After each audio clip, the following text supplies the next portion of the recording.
it's very sad, actually. As It's somebody, like so like have all this stuff for dogs, but if you want your children to be happy, no, says the rental lease people. Yeah, no, the houses are specifically built for dogs, not for humans, not for children. Gosh, this is I know it's incredibly dystopian and makes me a little depressed. And part of that is you can't even. I'm having a hard time, and maybe I'm a little biased, so it's not even I can't even analyze it correctly, because it's a little depressing that this is the facts of the matter of the generation that they're shooting for, is that nope, it's a small cookie cutter house with a doggy door. You can never own it. You'll just rent it because you're too lazy to maintain a house. And we'll have a gardener mow your lawn because we know you just want to play Call of Duty all day long.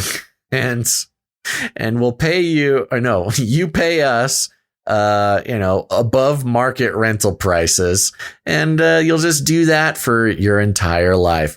But because maybe you want to travel and you need a dog, and it's like, oh my gosh, this cuts deep, man. There's they quoted, I think you read it too. There's a guy named Burns in this article. And there's just one paragraph towards the end of the article. This quote: "There's a portion of America that wants to rent a new house. Let it happen." Mr. Burns says. Very good, Mr. Burns impression there. You know, I am the oldest of the millennials, and I am quickly approaching the age of 40. And I would like to own a home one day. That would be nice, for family and stuff. Yeah.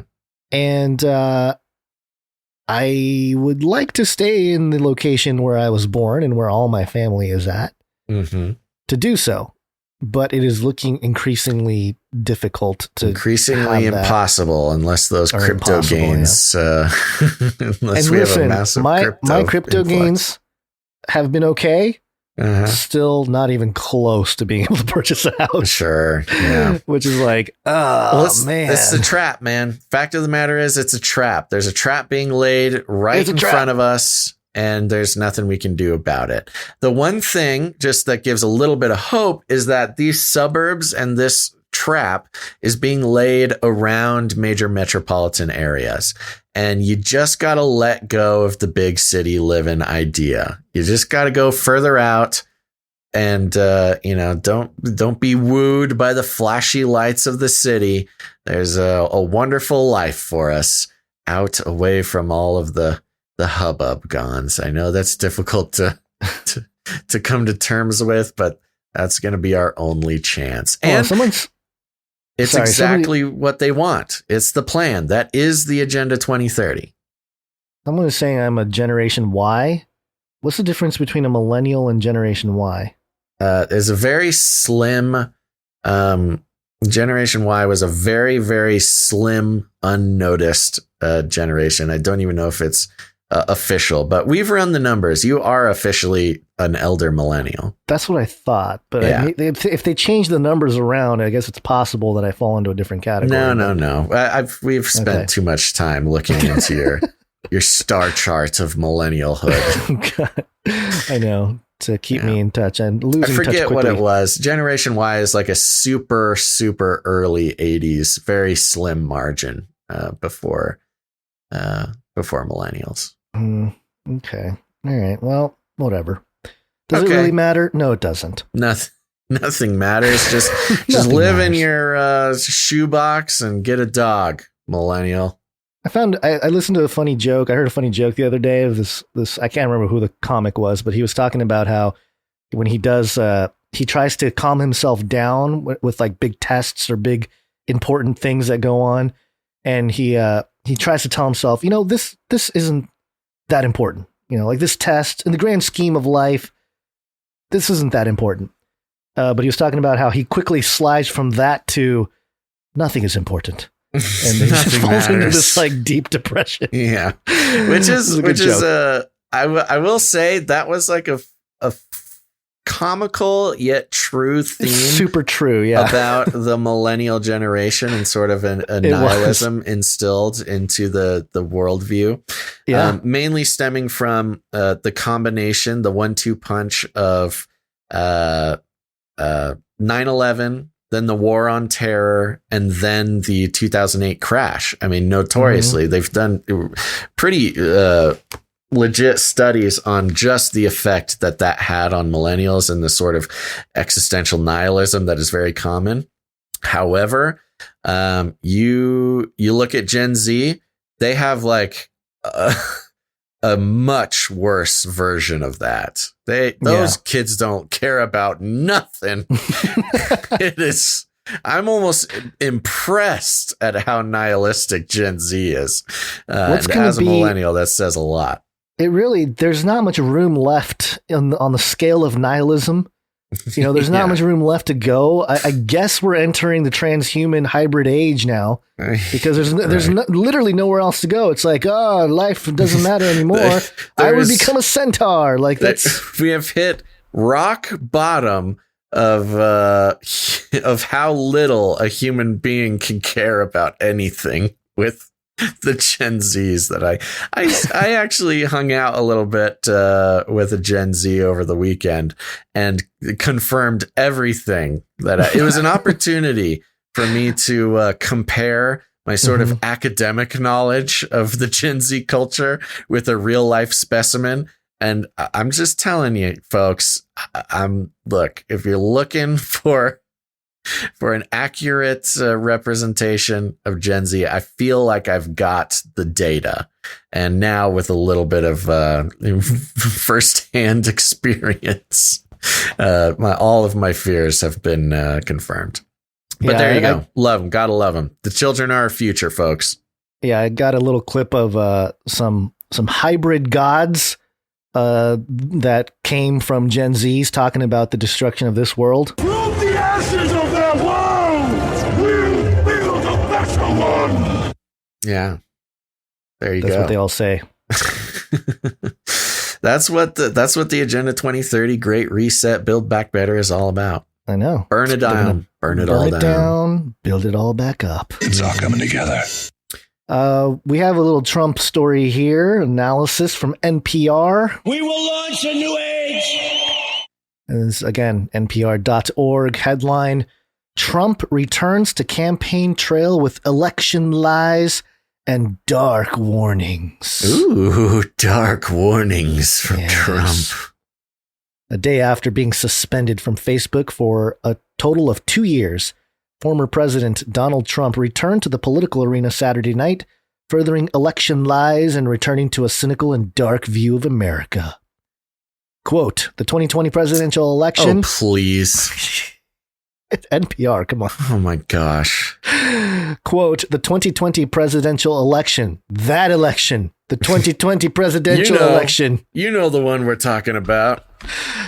Trump was by far the most corrupt election in the history of our country. What? I thought 2016 was. Trump baselessly claimed in a speech before the North Carolina Republican Party. Oh, yeah. Continuing. I forgot we went from 2016, the most corrupt election ever, to 2020, the most trustworthy election ever. Not according to the dark view of America of Trump. Continuing his false grievance about an election he lost. He said Democrats, quote, used COVID and, quote, used mail-in ballots to steal an election. He called it a, quote, third world election like we've never seen before.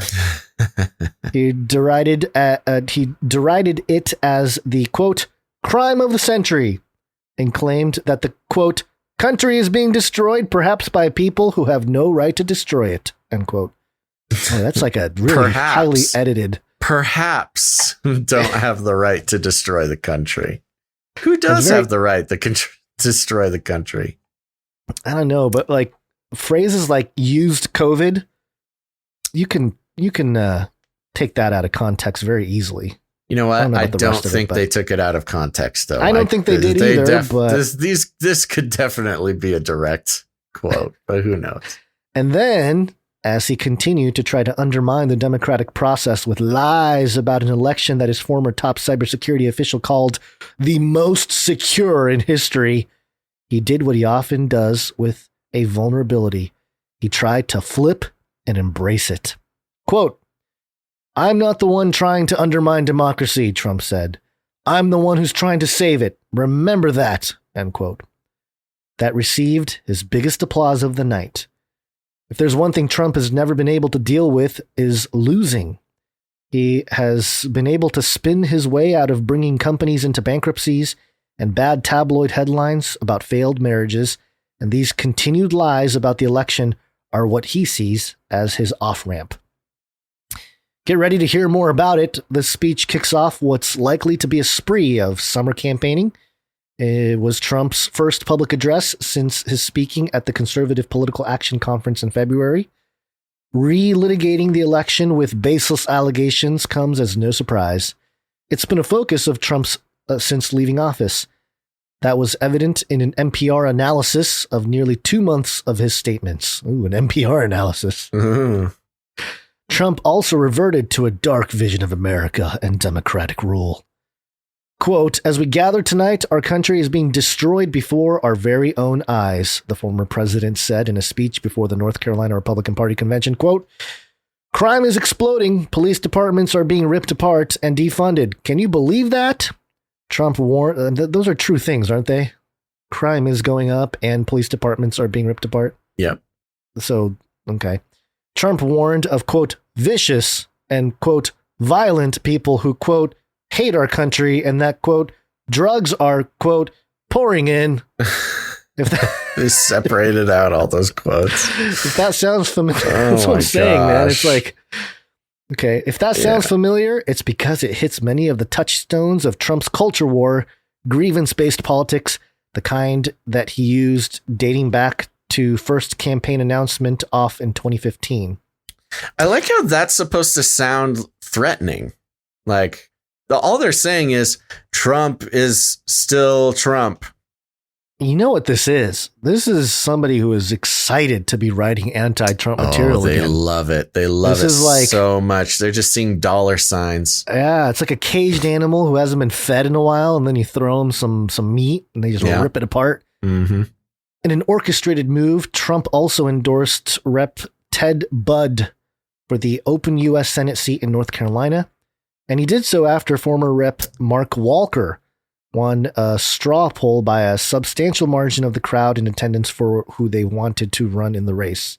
Gone. Somebody is asking us if we realize that NPR is a liberal outlet. Oh, are you serious? No way. This is false. Conservative all the way, baby. NPR. Far right National extremists. These Program NPR of Republicans. kids. Yeah, NPR. That R stands for Republican, right? NPR. Not. No. I got nothing. Not poopy Republicans. Nuanced, partially Republican, maybe? Nuanced party right? Okay. Right. They're really into it. Let's keep going. Shortly before Trump asked Bud to come up and speak, his daughter-in-law, Laura Trump, a North Carolina native, announced she would not run. She and husband Eric Trump recently moved to Florida.